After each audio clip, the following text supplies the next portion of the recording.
Oh.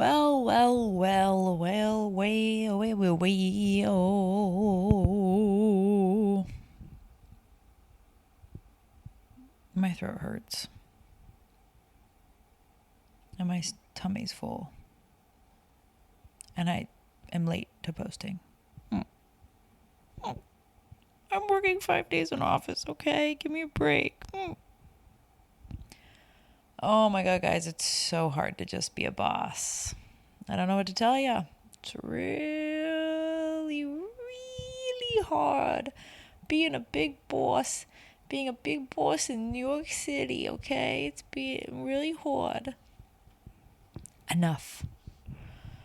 But real talk, it's been chaotic. And I don't think I've processed my life and how I've just completely 180'd from what I was doing previously. I just don't think it's I'm still like, the adrenaline's pumping. It's still exciting. Only until this week did I really like hit a wall with waking up super early. I've been waking up around 6 a.m., 5:30 every day, going to work out, schlepping all my bags, showering at my workout studio, going to work, working until likely like 5:36 from like 8 in the morning. Just a complete readoption of a new life in terms of work that I just don't think I've processed it. And even Dylan said this week when I started complaining about, I'm not going to bed soon enough. I'm like getting anxiety that I'm not in bed, head on the pillow by 9:20. And then waking up really tired. He said like the adrenaline's probably wearing off. I'm like, adrenaline? What adrenaline is there for the first 2 weeks of work? But it is true, when you change up your routine majorly, it is exciting. And like, whether it's a good exciting or a bad nervousness, you have adrenaline. Adrenaline doesn't know the difference between excitement and nervousness. So I do think the adrenaline's wearing thin, and naturally I knew it would come to this when I would have to assess kind of my life and take pause and inventory for, okay, realistically, I only have 24 hours in a day. Realistically, I am asleep until 6 of them. That's gone. And then I go my workout, another 2 hours, gone. Go to work, another 9 hours, gone. Which leaves a sliver of time in the evening for me to actually do this, focus on the vlog stuff, just like have time for myself. And it's always been something that I've juggled my whole life. I feel like I'm having a reincarnation, you guys, truly, from my high school life, where and you guys, some of you are going to fucking laugh at me, which that is totally fine because it is ridiculous. I'm like making in office work my personality. And that's just like actually ridiculous. But I feel like I really am having a reincarnation. Just stay with me. From my high school life, where I barely had time to myself because in between my training for swim, school, and like objectively probably a similar dynamic as to what I feel at my startup. It's a hustle, it's gritty. That's how I was feeling in high school. Like, what else can I be doing to like look better and to like do more for the company or like do more for my resume to get into a great college, and then juggling. I'm also training for the New York Marathon. So that's like another level of where my time is going right now. So, and I remember hearing this in high school and it never really sunk in until I'm reminded of it now, and it sinks in. Probably even more, it'll just get even more prevalent in life. There really is 3 things. Oh, is there 3? I'm going to start naming some, and there might be more. Well, in high school, it was sports, academics, social life, and you could only choose 2. And I would refuse. But naturally, looking back, my social life suffered because I did prioritize my studying over my social life. And I did definitely prioritize sports over both my studying and my social life. As an adult, not a young adult. I want to be a young adult. As an adult, I would say social still is 1. Work has replaced academics. And then maybe you could keep it at 3 and say like friends, family, time for yourself, which is sad. No, I'm going to do 4 and you can choose 3. Family, friends, yourself, work. Oh, what was the last one? Family, friends, yourself. Oh no, social. Socials, family and friends, work, and yourself. Wait, what were the other ones? Sports. Yeah, I guess that's fair. And yourself being, working out, therapy. That's about it. Sometimes I feel like I'm going to go on a really good thread of thoughts and it completely evaporates, like poof in my brain, like a Tom and Jerry, just like poof in the dust. And I do feel like right now, and this is so dramatic, and I'm being dramatic, so please take this with a grain of salt and let me be dramatic, please. Well, you have no choice. I really do. I understand the conscious effort you have to make because time is so finite. And if you want to be the best, and I'm talking about these 3-prong approaches to be the best at, like your best version of, I'm not saying in competition with, to be a great steward in your work, to be a great friend, to be a great girlfriend, to be great to yourself. It's really difficult to do all of those very well. And this is coming from a mindset of somebody that loves and strives to do everything very well. So many of you have never probably thought of this 3-prong approach, which honestly, I want your brain because there's no need to put these things in these boxes and think of it this way. It's actually really not productive at all. But what I overarchingly am trying to get at is time is so finite, and it's become even more obvious to me with this in-office hustle and just how gritty and intense and hardworking these individuals I'm surrounding myself with, not only at work, but like in my social life as well. Like my friends work really hard at their work, but we clearly do all make time for each other on top of me just being me and wanting to be a coordinator and a facilitator, plan social events, get people together, invest in myself and be doing this and doing things that bring me happiness and running a marathon and challenging myself and always striving to be better. It's just the noise is constant and the brain capacity is it's bulging. Like I get into these zones where I get so locked in and so hyper productive. I don't know if anybody else can relate to this actually. I hope people can. But I think about my day so consciously of everything that I'm doing to the point where when I wake up in the morning, I know exactly what time I need to leave out my door in order for me to get onto the yoga mat and be ready for my class. And if I'm not out by the door, I know I need to run certain distances in my walking path to get to my workout class. Like that's how close I cut it, but also how productive I am with my time. If I know I'm behind by a minute, I will consciously start to think about my next series of actions, whether it's grabbing my bag off the wall, putting that next to the door so it's ready to go, putting my toothpaste on. So once I go back to the kitchen, fill my water bottle, I can go back, have my toothbrush, hold my water bottle, brushing my teeth, put my water bottle in my bag. Like I'm thinking so methodically about what my next steps are in order to maximize my time. And that's just like what goes on in my brain all the time.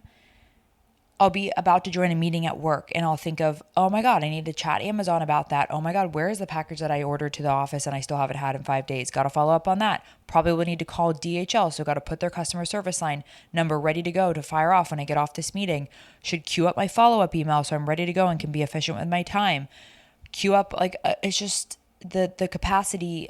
I probably need to be heavily medicated, to be honest. And I do like this about myself. It's just I'm in a heightened state right now where I'm adapting to what is my reliable normal. What am I able to sustain and feel happiness and able to be okay with being in a happy medium with this 3-tier approach. No. So, but it's hard, and it's really hard. And it only gets progressively more challenging once you have children, and just the time you have is so much more limited. And the first place you take from is yourself, honestly. Like you just sacrifice so much of your time, like working out or meditating or stuff that arguably would make you show up for yourself and for family better. You immediately, like, I feel like yourself is the first place to go. And I do see that in like a lot of people who I know are really busy, or like myself, even when I'm in really busy periods, like I feel like the first place I'm willing to sacrifice from is myself.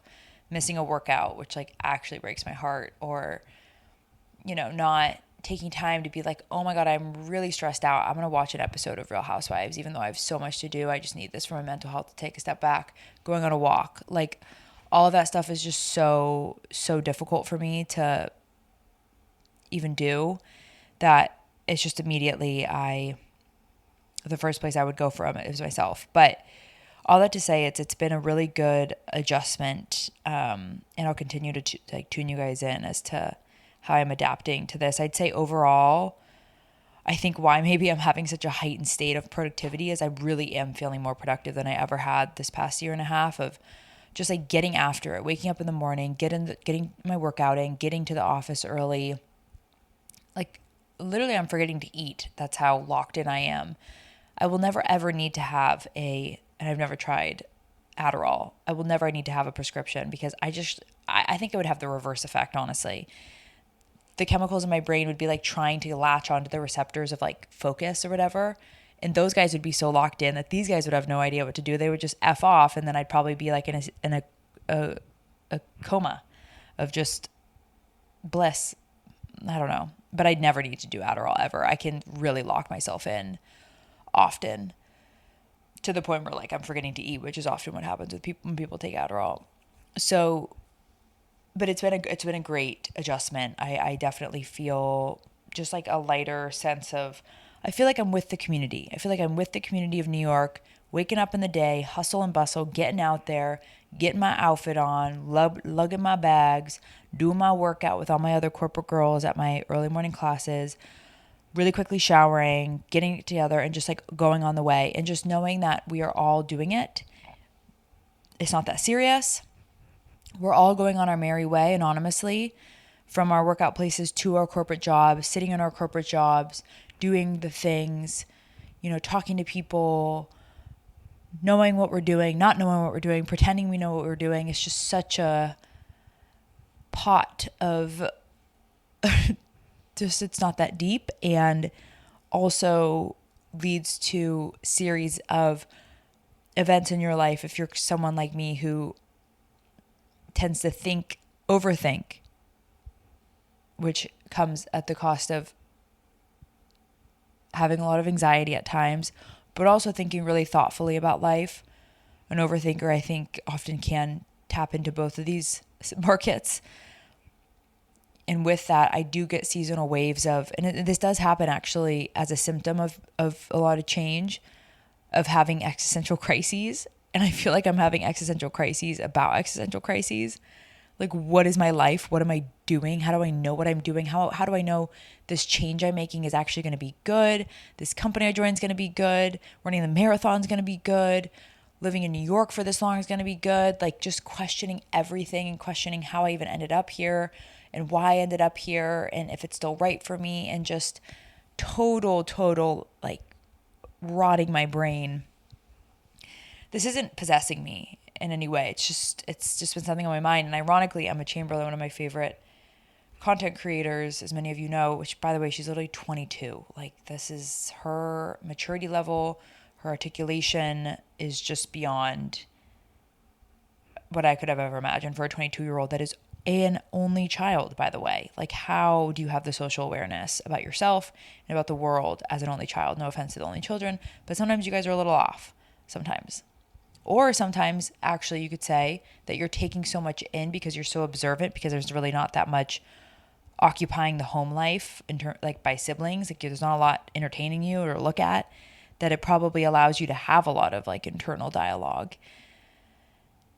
That seems a little even more fair than the weirdo hypothesis. So, but she had just posted a podcast about existential crises on purpose in life.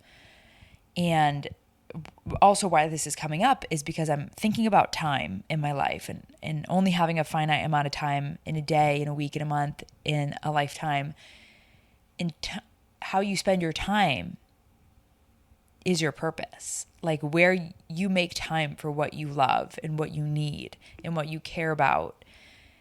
And the fact that we all spend time working is just, it makes you have existential crises about just like, what is this capitalistic life and world that we live in? Do I subscribe? I can't not subscribe because I need to make a living and I need to do something. I need to feel like I'm a part of what everybody else is doing in a way, because that's comforting. But it does lead cause to have just moments where you're like, what the fuck is going on?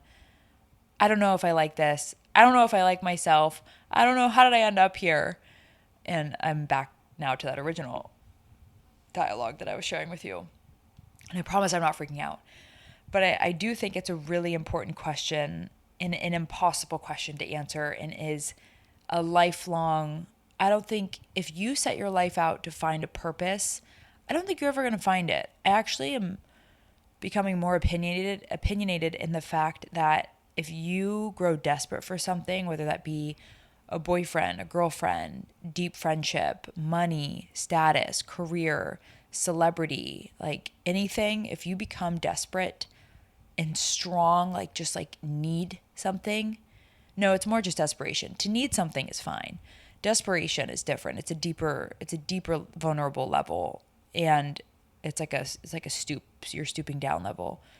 If you become desperate for something, desperate for purpose, you're never going to find it. It's a journey that people take themselves on, but I really don't ever think it's supposed to be a journey. I think that it's supposed to be, purpose is supposed to be checkpoints for yourself to think, and what I am doing serving me, either in the present or the future. Is what I'm doing making me feel joyful? Is making me feel resilient? Is making me feel intelligent? How is what I'm doing and where I'm spending my time making me feel? Like that leads to purpose. It's not that you can actually tangibly think about purpose. It's evaluating what you're doing and how that's making you feel. Because if you feel good, I guarantee you feel purposeful in your life. Even if, you don't work for a company that you're like super passionate about, or,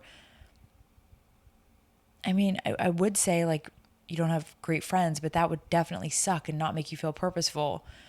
But I think there are things that there's only so much that you can feel. If you attach purpose, the essence of purpose, to your work or to your relationships or to yourself, I think yourself would be good. But if you attach purpose to specific things in your life, I don't think that's healthy. I actually think that leads to existential crises, because you're putting way too much weight in something.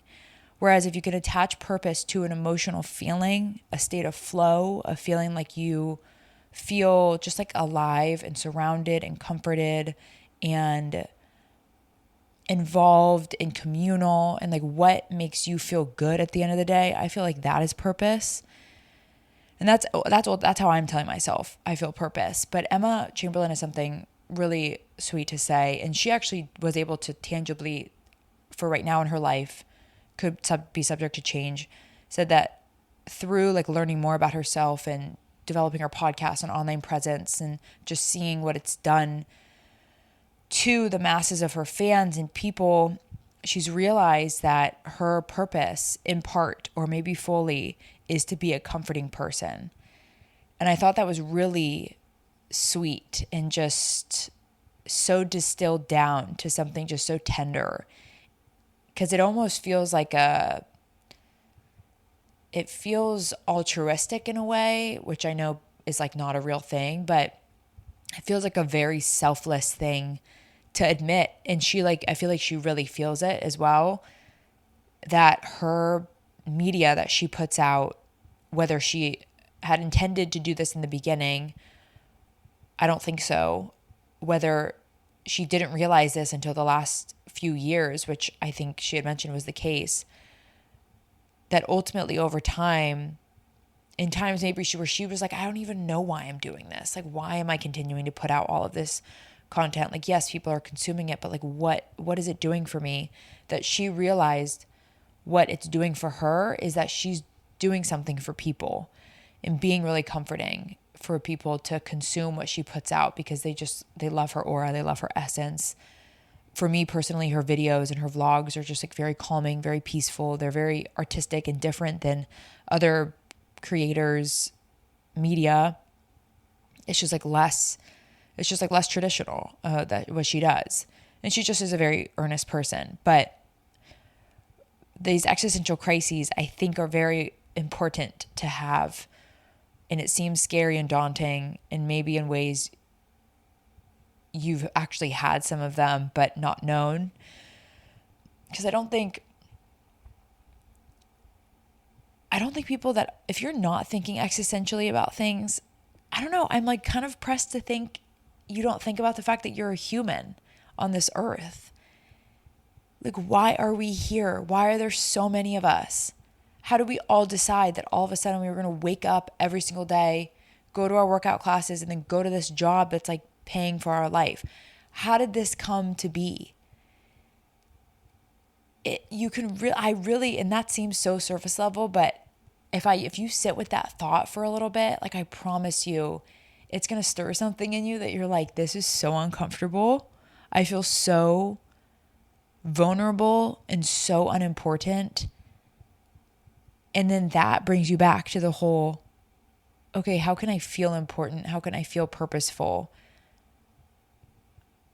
Where in my life am I not feeling good about things? Or where in my life am I feeling really good about things? For me, existential crises come up with a lot of change. And I just like question the reality of, I'm like sitting at this desk in my office. I'm like, how did I get here? Where am I? Oh no, what have I done? What have I done? When am I going to, tomorrow I'm not going to have to come, right? Like, it was such a 180 in my life. And I also felt this way when I moved to New York. I also felt this way when COVID hit. Such a reality shift. And change is really uncomfortable for a lot of people. Change is uncomfortable for me.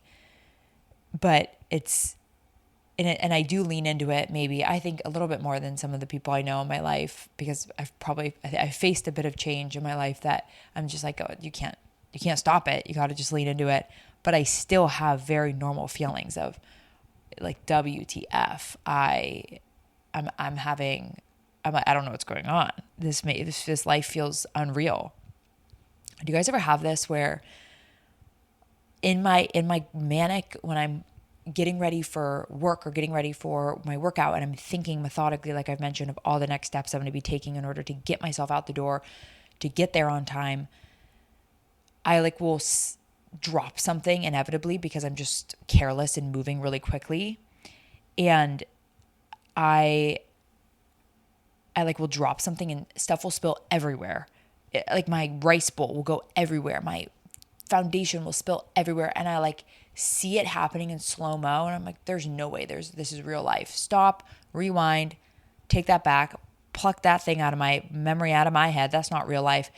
And then I snap back into reality seconds later. And I'm like, wow, there's a massive mess in front of me. How did this happen?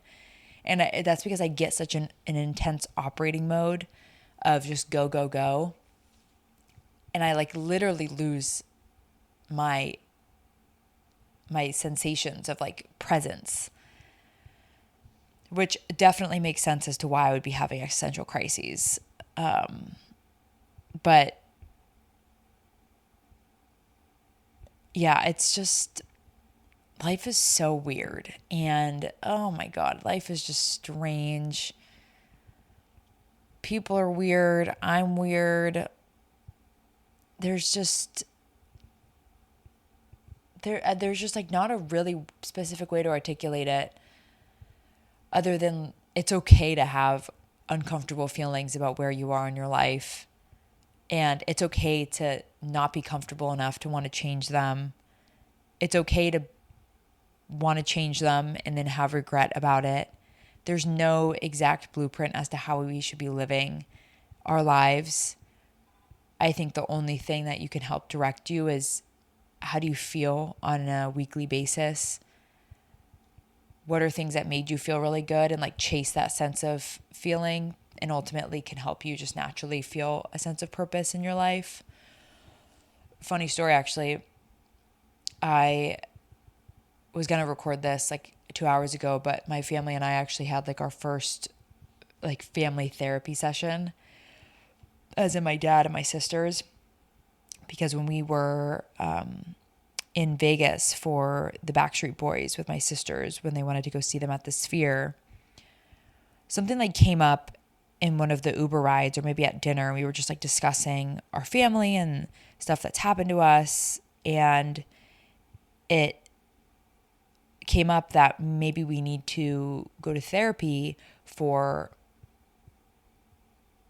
things that have happened to our family and that we never really like discussed or had a mature like adult conversation about. And now that we're all 20 years out from it, realize I think we're ready to revisit this. And I think it's not ready, but I think it's necessary to just like come back to a point in history of our lives when we were 20 years younger. Oh my God, like 23 plus years younger.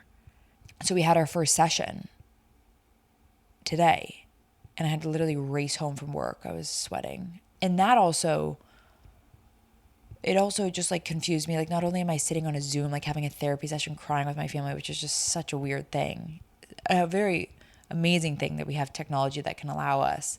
I didn't think I would get emotional because I was like, it's a Zoom call. This is like ridiculous. But totally, absolutely was able to access those emotions, and just like hearing all my family members talk, my siblings, I was just like, okay, yeah, like this, I don't care if it's a Zoom, I'm feeling things. But even that is like, what is life? Here, we've all here decided we're going to sit here on a Zoom, all four of us, talk about our feelings from 23 years plus ago, and do that on a random Thursday night at 6 p.m. Eastern, 3 p.m. Pacific. What is life? What is this? Why are we deciding to do this? Like, human will and the decision to just do things and change your life, start doing things, stop doing things, continue doing things, like the amount of decisions that we make in our life that lead to purpose and lead to feelings, whether we're chasing them or not, it's just like, it's crazy. But going back to the therapy, I had to take a, like, I was going to immediately come into podcasting. And then for a moment I was like, that's not necessary, Faith. Like, just relax, take a chill pill. You can come back to this in a second. But I think it's healthy to take a step away, and you don't have to bring that into this at all. Like, that's not necessary. Like, I did want to share some things and like process with you guys that like this is a very healthy thing to do, especially in families that maybe you endured something significant. And this could all be objective, maybe, or subjective. Maybe you endured something significant in your childhood, and it is totally okay to then, as an adult, come back to it and be like, you know what, mom, dad, brother, sister, I really want to talk about this with you. Like, that is in part what life is to me. Life is like communicating. Life to me is about caring. And to me, how I care for people is including people and asking questions and being curious and making people feel seen and listened to. And above that, just cared for. I think the word caring is not, it doesn't sound like a very deep thing, but there's caring things that happen across the entire world. And it's easy to not see it in a city like New York. But if you do see it, then you see it everywhere. It's like the red car theory. You see somebody hold the door open for an elderly person, or like insist on taking their grocery bags up the stairs. You see doormen play with babies as they're leaving on a walk with their mom. You see dads taking their kids to school before they go to work. You see loved ones kissing each other and like smooching and having way too much PDA. But like, honestly, every time I see that, I just want to be like, oh, that's so sweet. And then I'm like the weird person that's staring at them and like creepy. But it is so sweet that people can like love that way and like find that type of love, whether it lasts or not. It's just like so tender. There's caring everywhere across New York and across the world. And for me to be a part of that, this is my investment in caring, is I want to put stuff out there that makes people feel a part of something and not alone and seen. And I want to be a part of people's lives as a person that always goes out of my way to make you feel included. Dylan just got home and he's been home. He's been gone since 6 a.m. You look cute. You look handsome. Yeah, I do think part of my purpose, if not my whole purpose, is to care for people. What would you say your purpose is? In what? Life.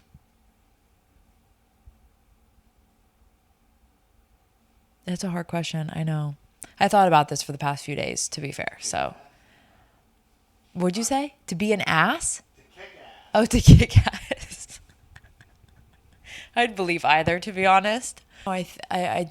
Maybe it's my frontal lobe not fully developing. I hope that sucker's not fully developed. But maybe it's a part of like my development cycle. I think every few years, or again with significant change, I just think about the direction that I'm headed in life, and what's centering me? What do I really care about? What can I give to whatever new thing is in my life? And like having these appropriately, what I would like to think, healthy existential crises of just reminding myself that there's a bunch of us humans in this world with brains that are very busy, bodies that are very busy, that hopefully have families that love you and friends that love you, that we all go to this job that gives us money to then go do things with our friends and family and for ourselves. It's just this cycle, and a lot of us are participating in it, and you're not alone, but you also don't want to feel like you're just a blip on the radar, because you easily could feel that way of like what is the purpose of what I'm doing right now if everybody else is doing it? Like, what makes you feel so special? I do think people like give meaning into your life as well, but I think it's most important to assess how you feel at the end of the day of like what you're doing in life and what you're giving energy to. And this could be a simple way to help fill that 3-tier prong approach that I shared of like work, friends, family, yourself. Like, this is a great way to help pour some love into that cup of yourself, of just like thinking about, what am I doing in life? Do I like where I'm going? How do these things make me feel? Existential crises, they're real, man, but I don't think we need to be having mental breakdowns about them. I think they could just be reframed as purposeful crises. Just taking inventory of what's going on in your life, and are you cool with it or not? So that's about all I got for you. I'll keep you posted on how this family therapy continues. My sister reminded me of a really sweet thing that we often forget as children, no matter what age you are, and that's that your parents are doing life for the first time too. And that's a really real statement, because I think we tell ourselves that our parents have it all together, and you might reconvince yourself even in your later years that your parents were so wise and had it all together, but like they were really just doing life for the first time too. And I think some of us are just better at putting on a face on how it's weighing on us but you never actually know like how they're feeling about things. At the end of the day, you never ever know what anybody's thinking, no matter like how intimately connected you are with someone. You never really know how they're feeling, which is like so crazy, which is why if you do anything, it's to just like at least try to connect with yourself, with your inner monologue, and understand like what you're saying to yourself, why you're saying certain things to yourself, and most importantly, just like what you're saying to yourself. You have this thing in your brain that talks to you, and it can share a lot if you listen to it. And this is coming from a very busy body. I'm conscious of this rotating thing going on in here. Conscious. When I have a stress thought at work and I'm like, oh, that person hates me. I know they do. They didn't answer my question. I'm like, nope, that's that thinking. Push that away. No, that's not a real thing. So look out for yourself. Think about what you're doing in your life, even at a very surface level. Just like have little checkpoints. And if you're feeling like things are getting stirred up, this is like a great time to like lean in a little bit and be like, okay, what can I do to regain what I think is control, or like regain a sense of, if you want to feel more joyful or feel more emotionally strong or whatever, like what are you missing from what you might be feeling right now? Okay, I'm rambling. All right. This has been great. I'll drop this on Friday, a day late, and then podcasts typically are Thursday, 12 in the morning. I have 2 podcast recordings this weekend. Really excited for them. Vlogs are 12 in the morning on Sundays, so you can watch them anytime on Sunday or any other time. Please subscribe to my YouTube channel. Dylan's making fun of me that I don't have many subscribers, and I really don't, and I need to have more. No, he's not making fun of me. He is a big fan, but I deserve to have more. And because I do put a lot of work into the vlogs, and I actually think they're really cool. Okay, bye.